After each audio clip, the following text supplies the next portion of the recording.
Monsieur le Président, Monsieur le Ministre Jean-Noël Barrot, Madame la Présidente de la Commission spéciale Catherine Morin-Desailly, Monsieur le co-rapporteur Patrick Chaize, mes chers collègues, je voudrais commencer par un constat que je pense partagé sur toutes les travées de cet hémicycle et au-delà par tous les Français. Il n'est plus possible d'imaginer une vie sans Internet. Le numérique n'est pas un simple outil technique, il a changé sans retour possible nos manières de communiquer, de consommer, d'agir et même dans une certaine mesure de penser, de voir et de concevoir le monde.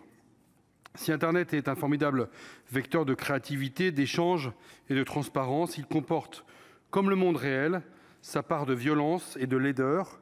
L'actualité se fait l'écho, hélas, de l'avancée de la cybercriminalité, du cyberharcèlement, des cyberarnaques, bref, de l'irruption de comportements qui, illicites dans notre vie de tous les jours, trouvent dans l'espace numérique un nouveau champ d'action. Tel est là l'enjeu de ce texte, du moins pour les articles dont j'ai la charge en tant que rapporteur, faire du continent Internet un lieu plus sûr pour mieux protéger ses utilisateurs et en priorité les plus vulnérables. Sécuriser l'espace numérique, ce n'est ni plus ni moins que d'y garantir le respect des règles qui s'appliquent au quotidien. La liberté ne peut plus servir de prétexte à celles et ceux qui vont sur Internet pour harceler ou humilier, ou pour répandre un discours de haine et d'infamie. Elle ne peut pas non plus servir d'excuse pour accepter que les plus jeunes soient exposés à des contenus choquants ou violents qui les empêchent de se construire sereinement. Le règlement dit DSA ou RSN en meilleur français va permettre en la matière de grandes avancées. Le gouvernement a voulu aller plus loin en y intégrant des mesures complémentaires, par exemple sur la lutte contre les contenus illicites ou l'interdiction d'accès des mineurs aux sites pornographiques.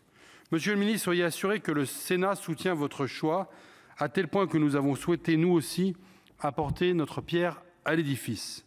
Nous l'avons fait en commission spéciale, puisque nous avons enrichi et remanié votre texte en bonne intelligence avec les acteurs du numérique et avec les services publics concernés, que nous avons reçus en dépit du délai trop bref qui nous était imparti.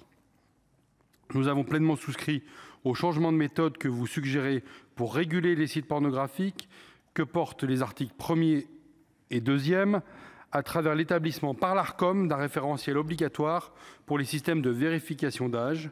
Nous avons également approuvé l'octroi, toujours à l'Arcom, d'un pouvoir de mise en demeure et de sanction afin que cette vérification d'âge soit effective ou, à défaut, que les sites récalcitrants soient bloqués. Ces mesures, directement inspirées du rapport de la délégation aux droits des femmes du Sénat sur les pratiques de l'industrie pornographique, devraient permettre de massifier notre réponse à la prolifération de contenus pornographiques en accès libre sur Internet et protéger davantage les mineurs, enfants et jeunes adolescents. Pour renforcer la solidité du dispositif, nous avons cependant fusionné les deux procédures de mise en demeure et de sanction prévues à l'encontre de l'éditeur, notamment car elles empiétaient sur une éventuelle procédure pénale. Le système que nous avons imaginé est plus simple.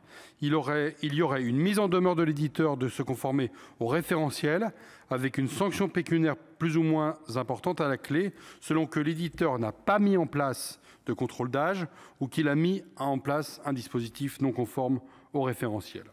Après cette mise en demeure à l'éditeur et si l'Arcom constate que le site est accessible aux mineurs, alors elle pourrait demander des mesures de blocage et de déréférencement directement aux fournisseurs d'accès à Internet et aux moteurs de recherche. Nous nous sommes ainsi intéressés au volet pénal de votre texte. Vous proposez de créer une nouvelle peine complémentaire de bannissement. Nous en avons étendu le champ, notamment pour que le juge puisse priver ceux qui prétendent intimider les élus en ligne du droit d'accéder aux plateformes numériques. Ce faisant, nous sommes dans notre rôle de défense des collectivités territoriales et de la démocratie locale. Mais la mission du Sénat ne se limite pas là. Et je vous proposerai aujourd'hui d'aller plus loin en créant pour celles et ceux qui tiennent en ligne des propos offensants ou injurieux un délit d'outrage en ligne passible d'une sanction immédiate prenant la forme d'une amende forfaitaire délictuelle. J'émets le souhait, Monsieur le Ministre, que nous puissions avancer sur le recours aux plaintes en ligne pour ce nouveau délit, car il faut que les victimes puissent facilement faire appel aux forces de l'ordre pour qu'il soit mis fin au harcèlement, aux menaces et aux insultes. Nous enverrons ainsi un message clair à celles et ceux qui pensent, à tort, que l'écran de leur ordinateur les protège de la loi. Tout ce qui est interdit dans le monde réel doit l'être également en ligne, et ceux qui ne l'ont pas encore compris doivent en subir les conséquences. Nous aurons également, à la faveur de ce texte, un débat important sur les conséquences des émeutes qui viennent de marquer notre pays, suite à la mort du jeune Naël. Dans un climat propice aux violences les plus abjectes, des élus locaux ont été lâchement insultés, intimidés ou attaqués. Pendant les jours et les nuits que nous venons de traverser, les réseaux sociaux ont joué un rôle indéniable dans la propagation des pillages et des violences. Je ne doute pas que nous aurons l'occasion d'en débattre dans les heures que le Sénat va consacrer à l'examen de ce texte, sans tabou, mais sans s'éloigner non plus de ce qui fait l'état de droit dans notre pays. Je vous remercie.